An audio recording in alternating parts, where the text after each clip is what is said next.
It's likely to pass here because support from the opposition will outweigh critics on the far left of the governing Syriza party. But with the tax hikes and pension reforms very similar to what the creditors were originally demanding, what has Alexis Tsipras achieved by holding the referendum? Possibly some concessions on debt relief and growth measures. There will, though, be plenty of critics who say he was elected by promising to end austerity, and now he's gone back on virtually every pledge. International negotiators striving for a deal on Iran's nuclear program have missed another deadline, but say they're committed to working on. Lise Doucette is at the talks in Vienna. Western diplomats made it clear the onus is on Iran to make some tough political decisions. But a senior Iranian official complained that other countries were changing their positions at this late stage, and that each of them had different red lines. The 6 world powers in this process are known to be divided on some key issues, but that's not the only hurdle. It's clear more time is needed to resolve some significant differences relating to restrictions on Iran's nuclear program and the lifting of sanctions. The Speaker of the US House of Representatives, John Boehner, has called for the sacking of top officials at the Federal Office of Personnel Management, following new revelations about a massive breach of its computer systems. It's now emerged that hackers stole the social security numbers and other sensitive information of more than 20 million people. Most of them had undergone background checks for security clearances.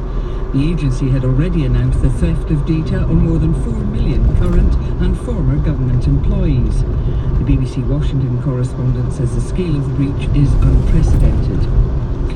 Indonesia has closed 5 airports, including the one at Bali, due to the eruption of Mount Raung, a volcano in East Java. The Transport Ministry says the move is for safety reasons, and it's not yet known when the airports will reopen. From Jakarta, Alice Budisatrio. The closure of the 5 airports, particularly in the holiday islands of Bali and Lombok, could not have come at a worse time. The islands are popular with foreign and domestic tourists in the middle of the school holiday season. Indonesians are also starting to travel home for the end of Ramadan, so the disruption of flights to the smaller airports are being felt by many families. The Transport Ministry tweeted an apology and said they closed the airports to ensure aviation safety. World News from the BBC. Police in Bangladesh say at least 22 people have been killed in a stampede in the northern city of Mymensingh. The incident happened as hundreds of people tried to force their way into a factory compound where free clothes were being handed out to the poor. Television pictures showed scenes of devastation. One of the leaders of the failed coup in May against the Burundian president, Pierre Nkurunziza, has told the BBC that his rebel group is recruiting police and soldiers for a fresh attempt to oust him. Speaking in exile, General Leonard Ngenda Kumana denied that any other country was helping them. He accused President Nkurunziza of stoking ethnic tensions between the majority Hutus and the minority Tutsis, and of arming his party's youth wing, which is seen as a Hutu force. The governor of South Carolina has signed into law the bill to remove the Confederate flag from the state capitol grounds. The flag, used by the slave-owning states during the Civil War, had always been controversial. Nick Bryant reports from Columbia, South Carolina's capital. The governor of South Carolina, Nikki Haley, added her signature to the bill, bringing down the Confederate flag using 9 pens, one for each of the victims of the Charleston shootings. It's their deaths, allegedly at the hands of a self-confessed white supremacist, Dylan Roof, who was pictured brandishing the colours, that's completely transformed this long-running debate. The flag will come down at what the governor said would be a dignified ceremony, and then be taken to a museum housing Confederate relics. A French pilot will attempt to make aviation history today by crossing the English Channel in an electric aircraft. The plane, developed by the Airbus Group, uses engines powered by lithium batteries, which allow it to stay airborne for up to 50 minutes. Its pilot and designer, Didier Estienne, hopes to make the crossing from England to France in around 40 minutes. BBC News. BBC World Service. This is Owen Bennett-Jones with NewsHour Extra, and this week we're looking at power and how long people should have it. It's not a matter of dry theory. This week, people in Burundi have lost lives over this issue. The president there, Pierre Nkurunziza, says he wants a 3rd term. There is a 2-term limit, but he says he was appointed to his 1st term, not elected, so it doesn't count. The election there is due on the 15th of July, and many are expecting serious problems on the streets before that comes. In Rwanda, President Kagame has had 2 terms, and the constitution says that's it. But although he's now in the bashful phase where he's not really declaring his hand, many think he is going for a 3rd term, something the United States opposes in Rwanda. There are people in power who seem convinced, no, who are convinced that their country needs them, that only they really understand what's going on. Would it be better if they were constrained by term limits? A quote, and this from President Jammeh of Gambia. I will deliver to the Gambian people, and if I have to rule this country for 1 billion years, I will, if Allah says so. So power does do all sorts of things to people, and we'll be discussing that in the programme today. We've got journalists who've met them, academics who've analysed them, psychologists who've studied them, a diplomat who's represented one, and a real-life politician as well. And let's start in the studio here. We have Isabel Hilton, a journalist and writer, and I can see she's being a journalist and writer as we speak. She's been finishing an article as we've been preparing for this. And you've got a lot of experience of South America and of China. And just to introduce you, as it were, you met General Alfredo Stroessner, 35 years in charge in Paraguay. The longest serving dictator in the Western Hemisphere. He was quite something. When he was finally overthrown, he was taken in by Brazil, and when I met him, which was about a year after his downfall, he was living with his rather fractious son, Gustavo, in a relatively modest suburb of Brasilia. But he still, in his head, was replaying his presidency and replaying his moments of glory. And as as one arrived at the house or left it, he took up a sort of posture as though he was reviewing a march past. He definitely still clung to the presidential mode, and argued, of course, that he was a great blessing to his country and had been throughout his years in power. Yes, 35 years wasn't quite long enough, probably. It's never long enough. Wilf Mbanga, I'll just describe your history in Zimbabwe, which is interesting because you knew Robert Mugabe very early on. I should say you're joining us from Durban. And that's right. You were a journalist, and you were sort of a system journalist, if I can put it like that. You were with the power, and then you started that dangerous thing of having ideas of your own, and became more independent. And then Mugabe, well, I guess either you broke with him or he broke with you. I see you're now an enemy of the people. Indeed. I have been since 1997, when I launched an independent daily inside Zimbabwe, for which I was arrested. How was that journey from supporter to dissident? Well, before independence in Zimbabwe in the 70s, I was a fanatical supporter of Mugabe and his party. I wanted to see a black majority rule in my country, which came about in 1980. Mugabe was, as we all believed, God's gift to my country. He was a good leader at the beginning. He was a Democrat. He hated people like Kamuzu Banda and Mobutu Sese Seko, whom he accused of being dictators. But the moment came when the people of Zimbabwe decided he should go. He then turned around, and since then we've had this scorched earth policy. He has decided, well, you don't want me, and neither will you have the country. So he virtually has increased his powers. I mean, we used to have a constitution that was negotiated at Lancaster House in 1979. It was amended 19 times to give Mugabe more power.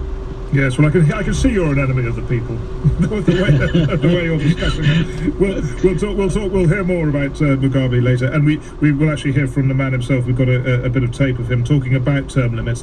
And let's introduce also Nick Cheeseman, who's in Paris today for a big conference, Associate Professor in the African Department at Oxford University. Now, Professor Cheeseman, can I ask you to reflect on this? In ancient Rome, when a general was enjoying a triumphal procession, he'd have a laurel wreath, a toga of purple and gold, and he'd have charioteers and all that. And he'd also have a slave who was paid to tell him, "You are mortal." Yes, absolutely. And I think one of the problems we often have with some of these leaders is that they start off looking so good. They look like they're going to be Democrats. They look like they're going to develop their countries. And slowly but surely they evolve into people who are less and less in touch with everyday realities, more and more believing their own theatre. And they need that slave in a way in their ear saying to them, you are mortal. But it's harder and harder, I think, when they're in power for longer to retain that sense of perspective.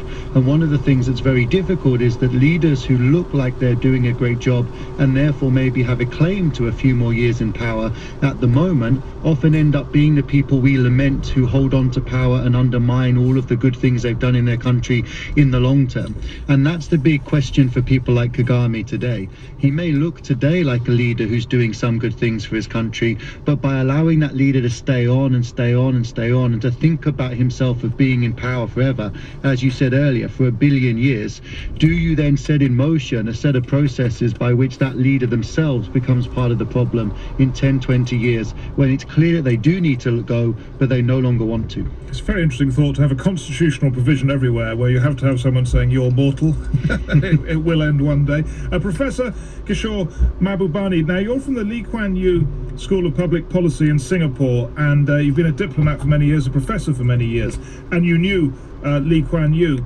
So he's a very interesting example, because there are people in Asia who believe that term limits are not as important as many others argue, and that some of these big foundational post-independence leaders did achieve quite a lot. Is that your basic perspective?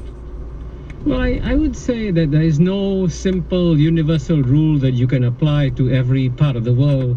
And just because, let's say, it works in the West, let's say in the United States of America, to have term limits, that therefore that should be the norm for every country in the world. I mean, to give you a contrary example, a slightly provocative one, the United States imposed term limits on Saddam Hussein, and look what happened to Iraq. And when the mess came, the United States walked away, and the United States imposed term limits on Libya, removed Gaddafi, and the mess came, and the United States walked away. So, you got to look very carefully. Countries vary a great deal. And you look at China, for example.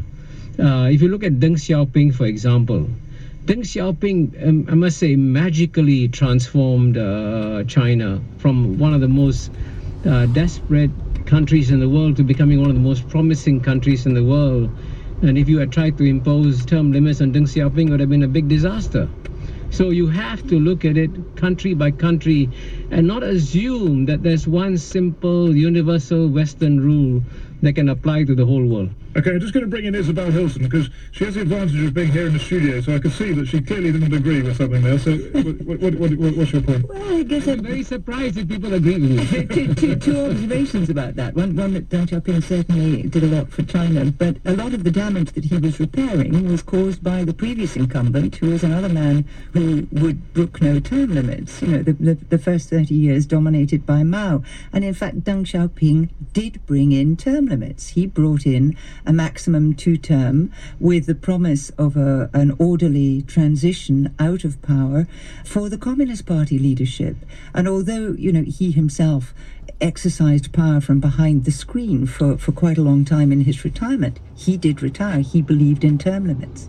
Yeah, just since we're sort of dealing with the debate in broad terms, just to put to you, Professor Mahbubani, the comment of a Bangkok Post editorial on the death of the man you knew, Lee Kuan Yew. For every Lee Kuan Yew, there are 20 Stalins, and I guess that's the thing, isn't it? Obviously, Lee Kuan Yew was an exceptional guy. I mean, the fact that he stayed in office for so long, and at the end of his reign, Singapore was much better off. Singapore's GNP was over a dozen times bigger than it was when he took over power. So, but you have to look at each leader. Now, the assumption, see, the trouble with the Western discourse is that you over centuries you've begun to believe that the most important thing to do in the political scene is to try to limit the power of leaders. And I agree, in general, that's a good idea. But in some cases, when a country is broken apart and trying to come together, you're trying to put together Iraq, you're trying to put together Libya, you're trying to put together Tunisia, frankly, a strong leader at that point in history is much better for the countries, and people at the very bottom will be far better off if that happened. Let's get a quick comment on, in response to that, from both Nick Cheeseman and, first of all, Wilton Banga. Well, personally, I advocate the idea of having a leader in power forever and ever. We see the Zimbabwean example, where we had a man who was a Democrat, accounting to the people. Now he's been in power for 34 years. He believes he owns Zimbabwe. He actually calls it my Zimbabwe. It is personal, and his wife